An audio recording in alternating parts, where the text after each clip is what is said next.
வணக்கம் நண்பர்களே.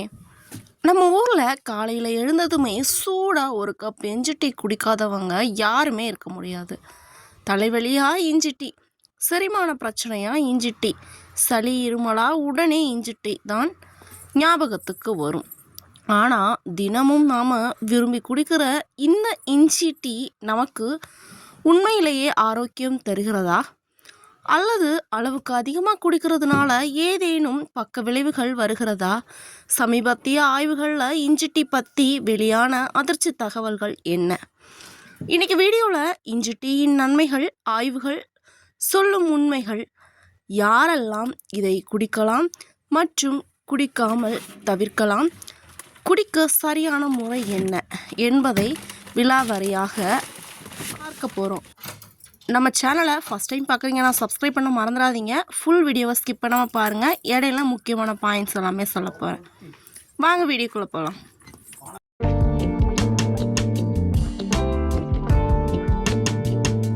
முதல்ல இஞ்சியில் என்னென்ன மருத்துவ குணங்கள் இருக்குன்னு பார்த்துருவோம். முதலாவதாக இஞ்சியில் ஜிஞ்சிரால் அப்படிங்கிற முக்கிய வேதிப்பொருள் இருக்குது. இதுதான் இஞ்சியோட காரத்தன்மைக்கும் சக்தி வாய்ந்த அலர்ச்சி எதிர்ப்பு மற்றும் ஆன்டி ஆக்சிடென்ட்கள் பண்புகளுக்கும் காரணம். இரண்டாவதாக செரிமானம். நாம் சாப்பிட்ற உணவு விரைவாக செரிமானமாக இஞ்சி உதவுது. வயிறு உப்பசம், வாயு தொல்லை, நெஞ்செரிச்சல் இது சிறந்த நிவாரணி என்று கூறப்படுகிறது. மூன்றாவதாக குளிர்காலம் மற்றும் மழைக்காலங்களில் வரக்கூடிய சளி, இருமல், தொண்டை கரகரப்புக்கு இஞ்சி டீ மிக சிறந்த இயற்கை மருந்து என்று கூறப்படுகிறது. நான்காவதாக தசை வலி மற்றும் பெண்களுக்கான மாதவிடாய் கால வலிகளை குறைக்க இஞ்சி பெரிதும் உதவுகிறது என்றும் ஆய்வுகளில் கூறப்படுகிறது. சரி, இவ்வளவு நன்மை இருக்கிற இஞ்சி டீயை அளவுக்கு அதிகமாக குடித்தால் என்ன ஆகும்? சமீபத்தில் ஆய்வுகளில் என்ன சொல்கிறாங்கன்னு பார்க்கலாம்.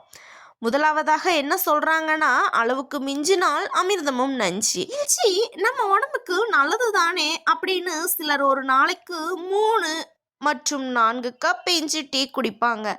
ஆனால் அதிகப்படியான இஞ்சி வயிற்றின் அமிலத்தன்மையை அதிகரித்து வயிற்றுப்புண் மற்றும் வயிற்றுப்போக்கை உருவாக்கும்.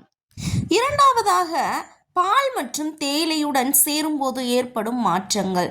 நாம் வழக்கமாக குடிக்கிற பால் டீயில் இஞ்சி தட்டி போடும்போது தேயிலையில் உள்ள டானின் மற்றும் பாலில் உள்ள புரதம் இஞ்சியின் முழு மருத்துவ குணத்தையும் முழுமையாக உடலுக்குள் சேரவிடாமல் தடுக்கலாம்.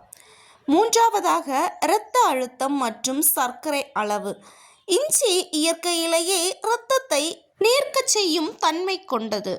இதனால் குறிப்பிட்ட மருந்து உட்கொள்பவர்களுக்கு இது பாதிப்பை ஏற்படுத்தலாம் என்று ஆய்வுகளில் கூறப்படுகிறது. நான்காவதாக இஞ்சி டீ யாரெல்லாம் குடிக்கக்கூடாது? இஞ்சி டீ உடலுக்கு நல்லது என்றாலும் பின்வரும் நபர்கள் இஞ்சி டீ குடிப்பதை தவிர்க்க வேண்டும் அல்லது மருத்துவர் ஆலோசனையுடன் குடிப்பது நல்லது. முதலாவதாக பித்தப்பை கல் உள்ளவர்கள். இஞ்சி பித்தப்பை நீர் சுரப்பை அதிகப்படுத்தும். இதனால் பித்தப்பை கல் பிரச்சனை உள்ளவர்களுக்கு வலி அதிகரிக்க வாய்ப்பு உள்ளது. இரண்டாவதாக இரத்தம் நீர்க்கும் மாத்திரைகள் எடுப்பவர்கள், ஆஸ்பிரின் அல்லது வார்ஃபரின் போன்ற மருந்துகள் எடுப்பவர்கள் அதிக இஞ்சி உட்கொண்டால் இரத்த கசிவு ஏற்படும் அபாயம் உள்ளது. மூன்றாவதாக கர்ப்பிணி பெண்கள். கர்ப்ப காலத்தில் ஏற்படும் வாந்தி மற்றும் தலைவலிகளுக்கு இஞ்சி நல்லது என்றாலும் அதிக அளவில் இஞ்சி சாப்பிடுவது பிரசவ சிக்கல்கள் ஏற்படுத்தலாம். ஒரு நாளைக்கு 1 கிராமுக்கு மேல் கூடாது. அடுத்தபடியாக உடல் எடை மிக குறைவாக உள்ளவர்கள். இஞ்சி பசியை கட்டுப்படுத்தி வளர்ச்சி மாற்றத்தை அதிகப்படுத்தும் என்பதால் உடல் எடையை உயர்த்த நினைப்பவர்கள் அதிக இஞ்சி டீ குடிப்பதை தவிர்க்கலாம்.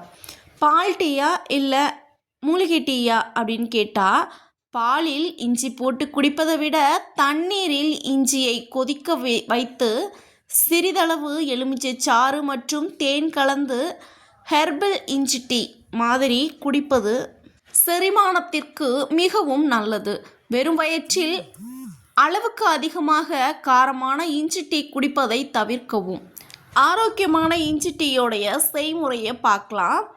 ஒரு பாத்திரத்தில் 1.5 கப் தண்ணீர் ஊற்றி கொதிக்க வச்சு அதில் சிறிதளவு இஞ்சி துண்டு மற்றும் 2 புதினா இலைகள் சேர்க்கவும். 3-4 நிமிஷம் மிதமான தீயில் கொதிக்க வைத்து வடிகட்டவும். வெதுவெதுப்பான நிலையில் 1/2 ஸ்பூன் எலுமிச்சைச்சாறு மற்றும் தேன் கலந்து குடிக்க வேண்டும்.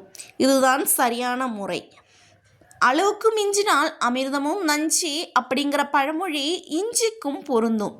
அளவோடு பயன்படுத்தினால் இஞ்சி ஒரு மிக சிறந்த இயற்கை மருந்து. இந்த தகவல் உங்களுக்கு பிடிச்சிருந்தா இந்த வீடியோவை லைக் பண்ணுங்கள், உங்கள் நண்பர்கள் மற்றும் குடும்பத்தினருக்கு ஷேர் பண்ணுங்கள். மேலும் இது போன்ற பயனுள்ள தகவல்களுக்கு நம்ம கர்ஷினி லைஃப் ஸ்டைல் சேனலை சப்ஸ்கிரைப் பண்ண மறந்துடாதீங்க. ஓகே, தேங்க்ஸ் ஃபார் வாட்சிங். பாய். இன்னொரு வீடியோவில் பார்க்கலாம்.